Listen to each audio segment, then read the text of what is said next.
2018 সালে মির্জা ফখরুলের বলা একটা কথা নিয়ে, কথাটা গুরুত্বপূর্ণ, সেজন্য এতদিন পরে টাইনে আনতেছি। উনি বলছিলেন বিএনপি শরিয়া আইনে বিশ্বাস করে না। আমি এটা আগে দেখি নাই, দেখে কিছুক্ষণ থমাইটা বসে থাকলাম। আমি এই প্রচারটা করতে চাই নাই, কারণ আমি মুসলমান না। আমার মোদির ফুয়ারা এসে বলতে থাকবে, সালাম আলওয়ান, তুই কেন এই বিষয় নিয়ে কথা কইস?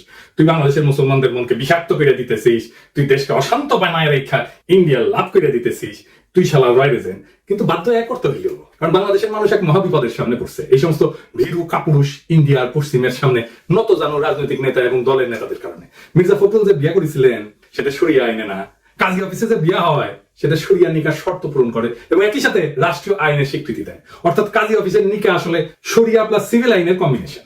শরিয়া আইনে বিশ্বাস মুসলমানদের জন্য আবশ্যিক। একজন মুসলমান কোরআন এবং সুন্নাহ মানেন, মানেই তিনি স্বীকার করেন যে সেখান থেকে নির্গত আইনই তার জীবনের বিধান। অতএব শরিয়া আইন মানা মানে আল্লাহর পাঠানো আইনগত কাঠামোকে মানা। এটা কোনো বিকল্প বা ইচ্ছিক বিষয় না যে আমি বিশ্বাস করলাম বা বিশ্বাস করলাম না, বরং ইমানের অপরিহার্য অনুষঙ্গ একজন মুসলমানের জন্য। ইসলামের মধ্যে শরিয়া আইন অস্বীকার মানে আল্লাহর সার্বভৌমত্ব অস্বীকার করা। এখন কেমনি মির্জা ফখরুল বলে যে বিএনপি শরিয়া আইনে বিশ্বাস করে না? এই যে এখন তো তারা বলে না যে মৌলবাদে তারা বিশ্বাস করে না, এটা ওই সময় দেওয়া সাক্ষাৎকারে আছে। মানে এটা এসে দিয়েছিল ইন্ডিয়ান এক্সপ্রেসের সাথে, মানে ইন্ডিয়ান মিডিয়ার সাথে দেওয়া সাক্ষাৎকারে এই কথাগুলো বলছে।